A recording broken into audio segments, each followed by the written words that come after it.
So what we are now looking into is the conclusion of the study of our nervous system, and particularly we're looking into our peripheral nervous system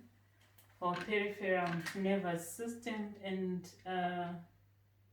as we have identified previously, our peripheral nervous system is defined by two pathways. Talk of your somatic nervous system and your autonomic nervous system. And maybe as a recap, we can recall that our somatic nervous system deals with which part of the muscles. It's about external, and then your autonomic talks of internal. And what do we refer to as external? The external are dealing with muscles that regulate voluntary activities. Those are we find on the skeletal. We're talking of your skeletal muscles. We are talking of your skin, and we're also talking of the sense organs that are found on your body, on your skin. And then looking into internal organs, we have noted that your autonomic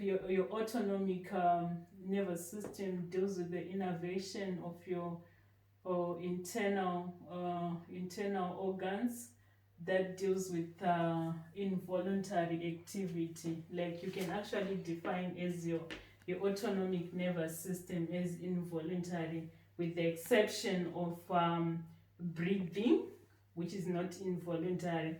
You can decide when to breathe. Like right now, what I can actually do is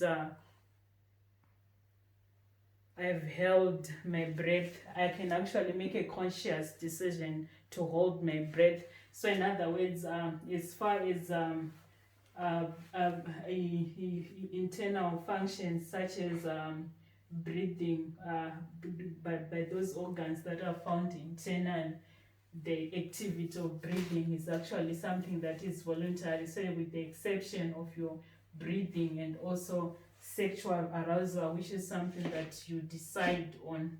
So now, having defined that, I remember I explained previously that our peripheral nervous system is actually defined by three systems, but the other one we didn't we didn't list it previously. And now what we're going to do is just to look into it, just to have an overview of what the peripheral nervous system, this full spectrum, what it involves. So it involves your enteric nervous system, and this system deals with the control of your GTI behavior, and that is outside the influence of your central nervous system.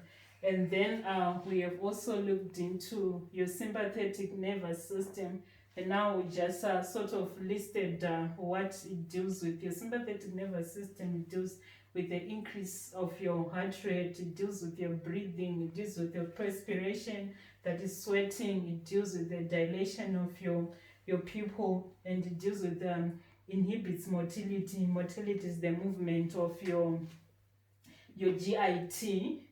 So you see that your GIT track, you can say it starts from